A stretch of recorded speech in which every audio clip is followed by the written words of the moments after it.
Hey y'all, it's your girl Jay Natisse. I'm back with a recap. This is Love After Lockup, Season 6, Episode 4, Reckless Entanglements. So let's go ahead and get into it.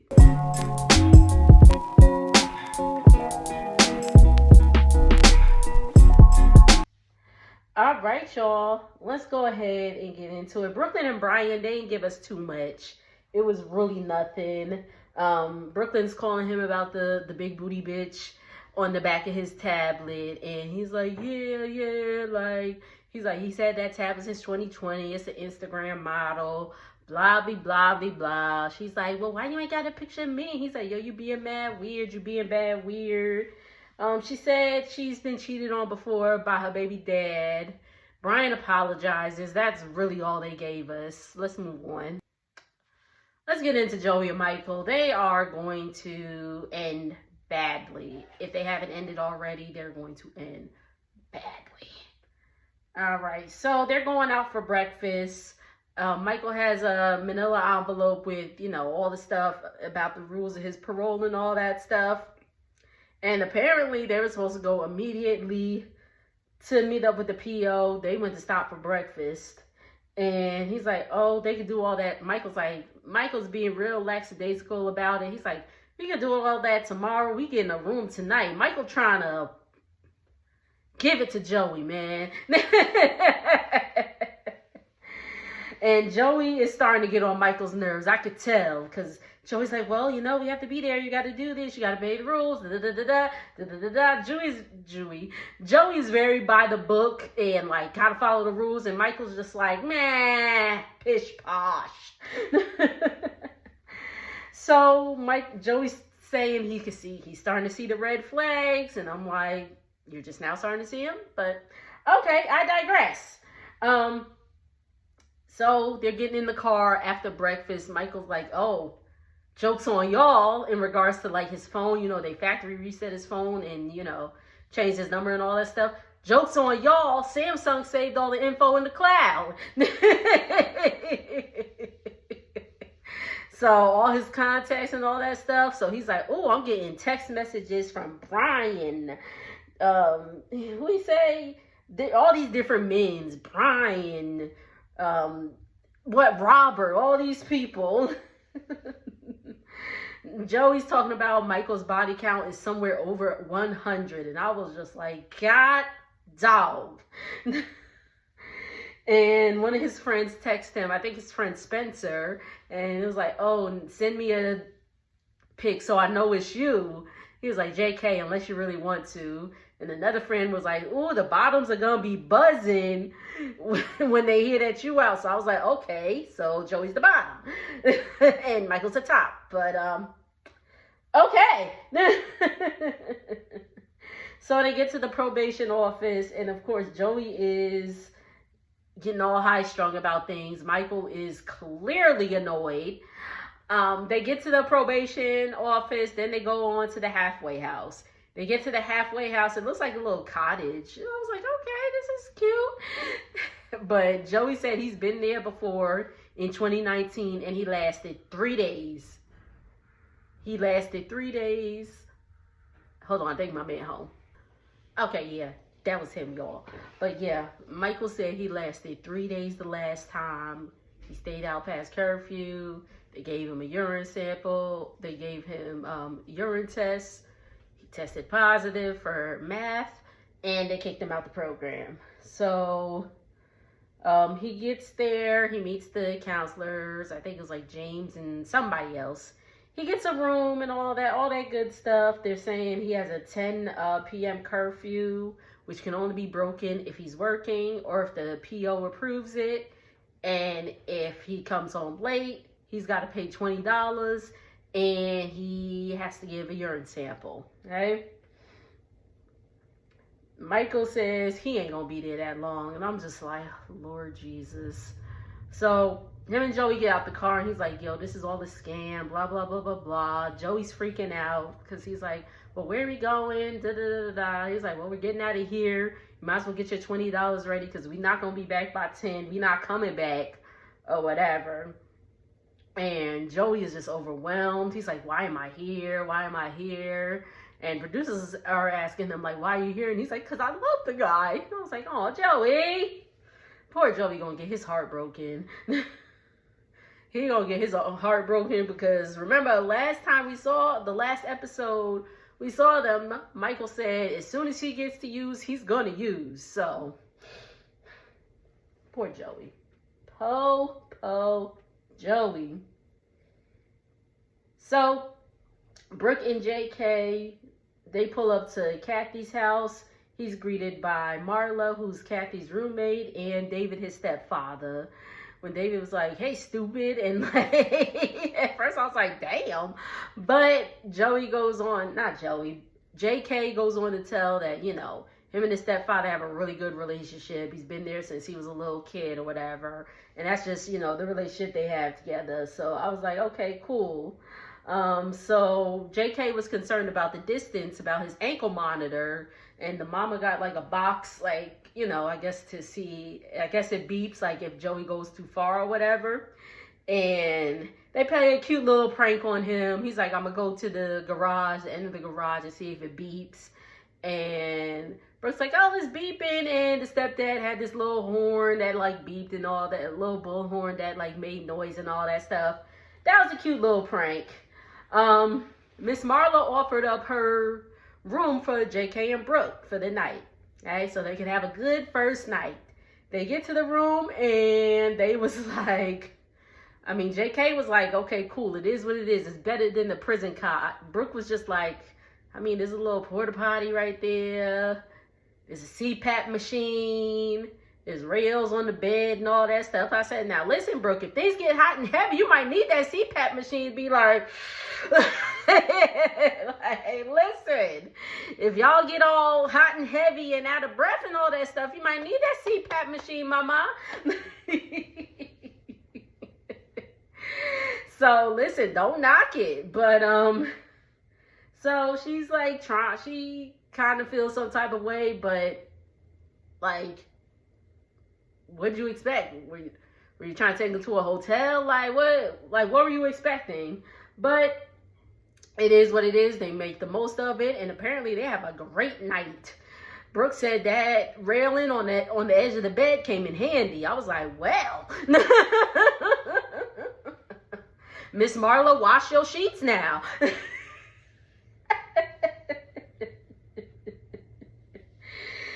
So the next morning, Mama and Miss Marla's out, you know, at the kitchen table, and Mama's like, "Did you use that that gift I gave you?"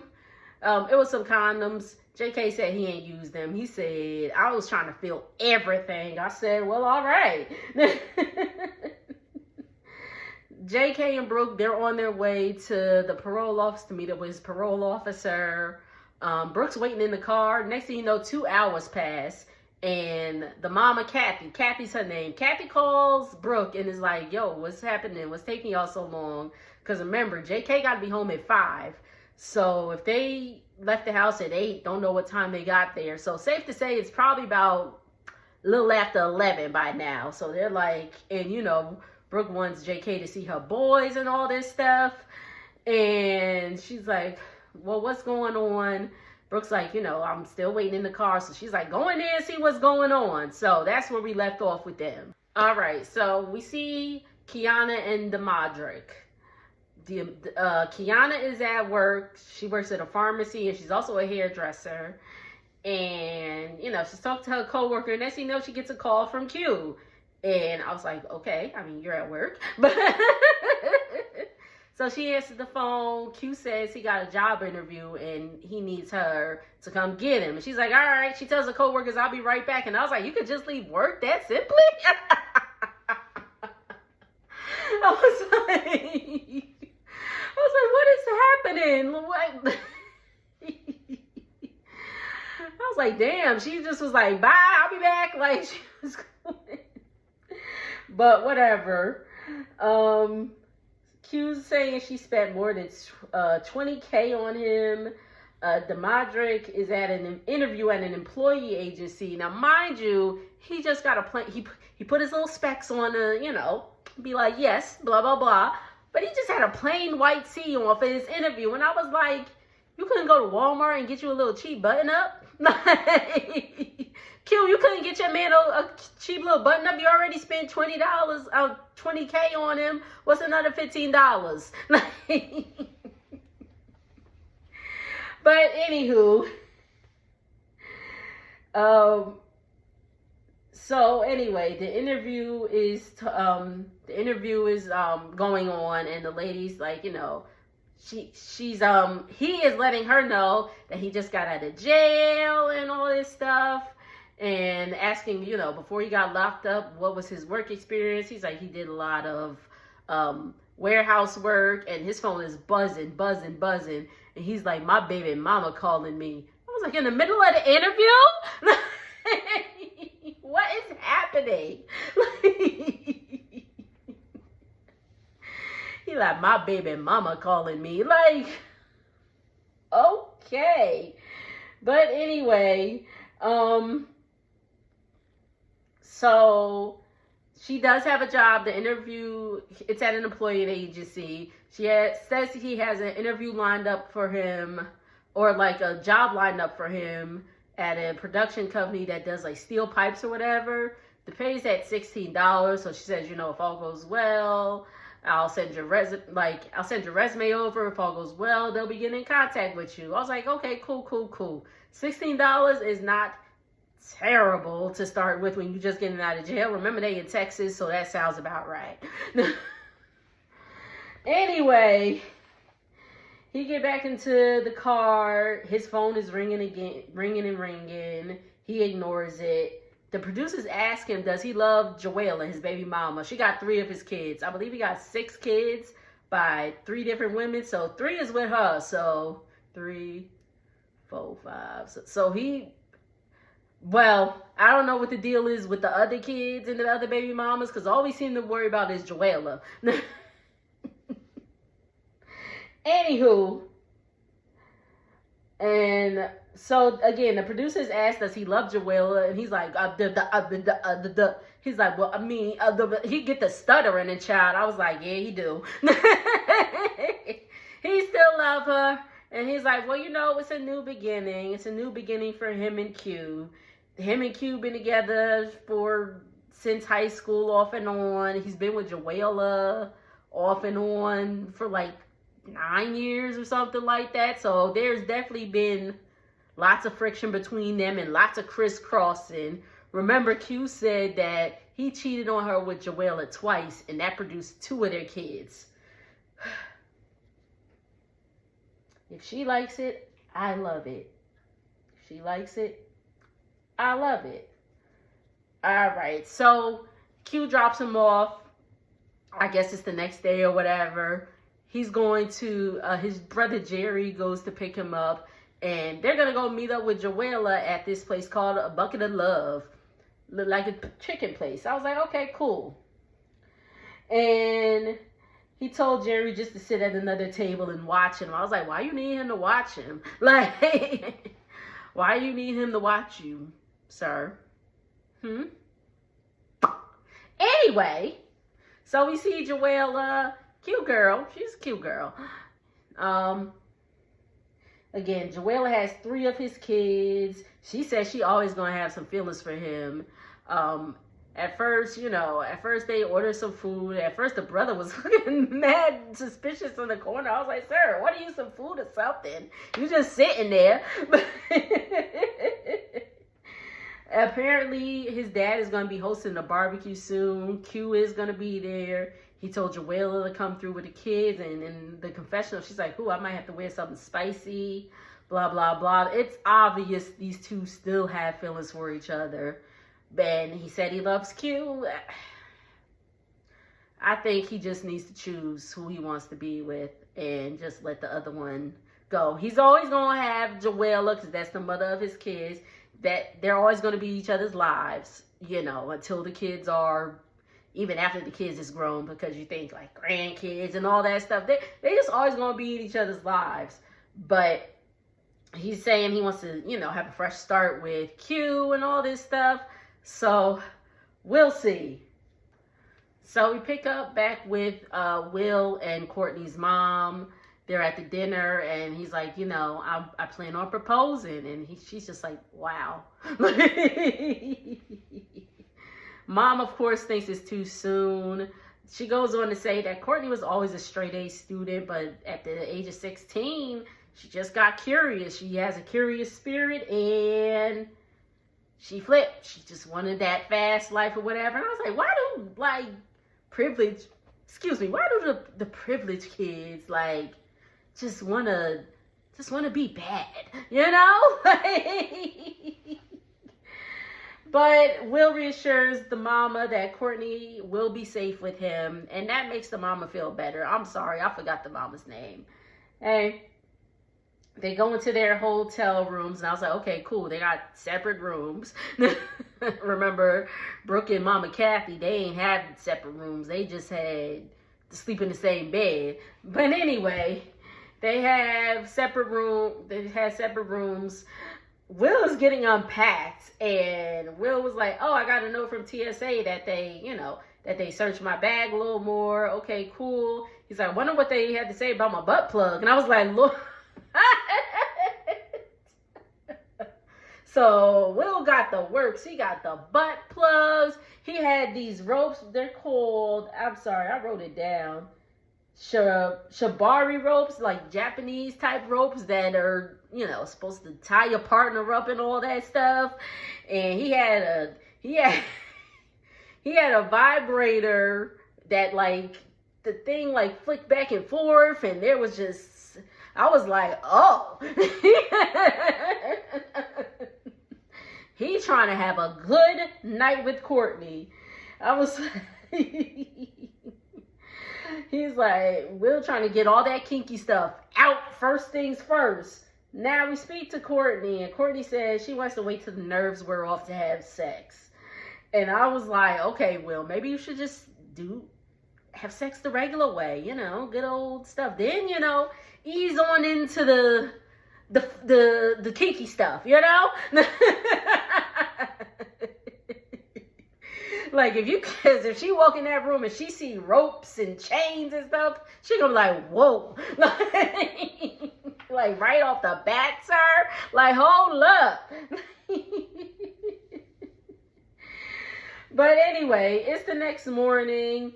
Will and Courtney's mom are going to get ready to get him. They standing outside waiting, and this car pulls up, and it's this man by the name of Danny who's going to be her sponsor. And I was like, okay, you know, that's cool that she has a sponsor and all that stuff, but I'm going to keep my good eye on Mr. Danny. You know how this TV stuff, you know how these shows go, so I'm going to keep my good eye on Mr. Danny.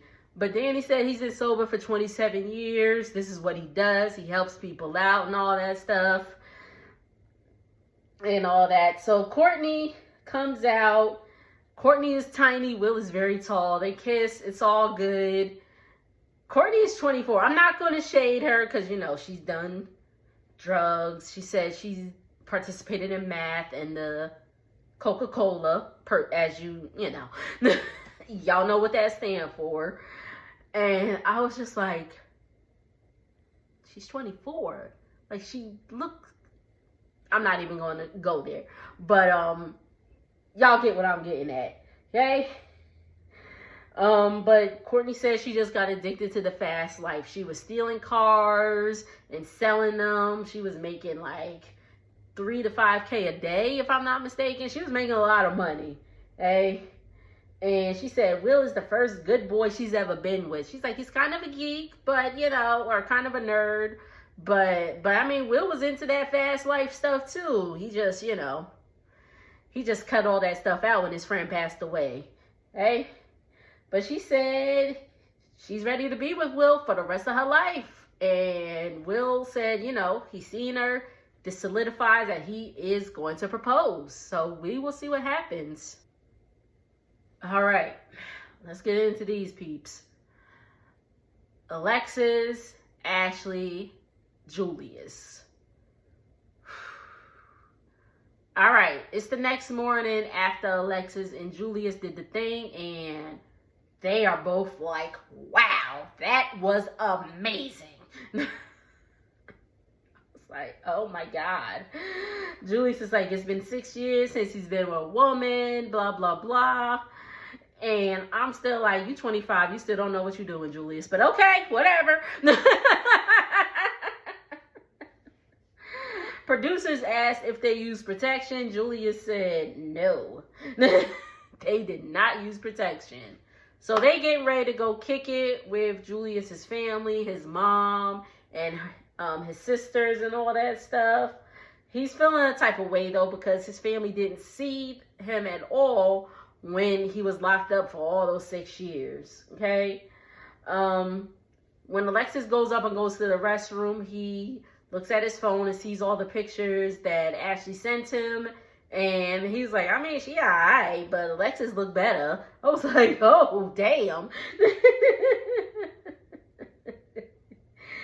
And it's Ashley's birthday. She's still in the room. She just said she kicked it with her homegirls. They popped the champagne and all that stuff and had a good girls' night since Julian didn't come over. Okay? And again, Julius and Alexis are on their way out. And he's like, I got to sneak around right now. Like, what else can I do? I was like, how about don't try to entertain 2 women at the same time. That's a thought, right? Oh my gosh. So we get a quick call from Julius's dad. Julius's dad has also been to prison. And then we get to the park where he meets up with his mom and his sisters. I think his mom's name was Holly. I was like, okay, everybody, beautiful family. Everybody looks beautiful. Remember, Julius's sister, Naja, and Alexis are best friends. That's how they, met. Okay? Now, Julius's mom said that she couldn't see Julius in jail because she had lost her license. Now, when she first said it, I was like, girl, if you lost your license, just go to the DMV. You can get a new one. But I think it was just the choice of words that she used because, they get into more conversation and she says, after Julius went to jail, she got really depressed and had like a really bad drinking problem and all that stuff. And then she said it again. She's like, yeah, I was drinking really heavily and then I lost my license. So when she said it, in that context, that made me believe that, maybe she had a whole bunch of DUIs and like they revoked her license. It was just when she said lost, I was like, girl, just go on to the DMV. Trust me, I lost my license 2 weeks ago at the rodeo. And I went to the DMV and they got me a new one. See? But that's actually what I think she meant because that makes sense to me. Okay? But again, she apologizes. The moms and the sisters apologized for not seeing Julius. They were like, life and all that stuff. And it's like, but no, we should have made time. So I'm glad they took accountability in that aspect. Hey, because Alexis went to go see him. Okay? And meanwhile, Ashley is still calling, y'all. She's calling. She's like, she was calling and went to voicemail. She's like, maybe he was trying to call me. And she called again and it went back to voicemail. Oh, like, poor Ashley. It's Ashley's birthday and she's sitting in the hotel room waiting for some man. I was like, girl, if you don't take yourself out to brunch or something, don't be sitting up in that hotel room. Hey, so again, they get back, the outing's over. Alexis and Julius get back in the car and they're driving off and his phone's still going off. He's like, oh man, it's Tyler. Tyler want to kick it, da-da-da-da-da. They get back in the house. They chilling on the couch and his phone's still going off. And, Alexis is like, dang, Tyler, like, yo, like, chill. And then he's like, I got to take this call. So he goes out in the balcony and calls Ashley. And I was like, I know they have to put, TV, you got to put your phone on speakerphone. And I was like, well, how did Alexis not hear that? Did they disguise the voice? Like, what is going on? But, because I'm like, the balcony right there. Anyway, So Ashley's like, you know, what's up? And he's like, I'm about to come see you. And she's like, oh my God, you're on your way. You're on your way. He's like, yeah. And he's like, okay, how long is it going to take me? He's like, give me about 30 minutes. And she's like, okay, I love you. And he's like, all right, yep. I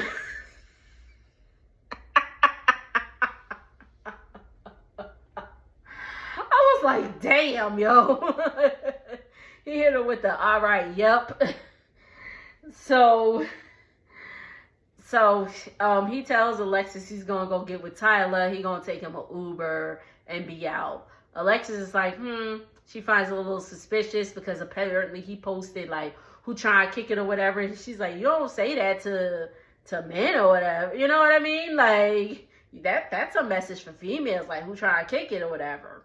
So we see Ashley getting ready, putting her makeup on, putting her wig on and all that stuff.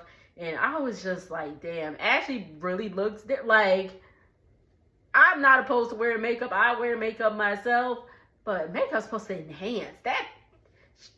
It makes her totally different. I'm sorry. It makes her totally different. I'm sorry. But anyway, so Ashley's pacing back and forth. She's having a random conversation about jerky and all that stuff. She's nervous, obviously. And I was like, okay. And the door knocks and she's like, oh my God, Julius. And the episode goes off.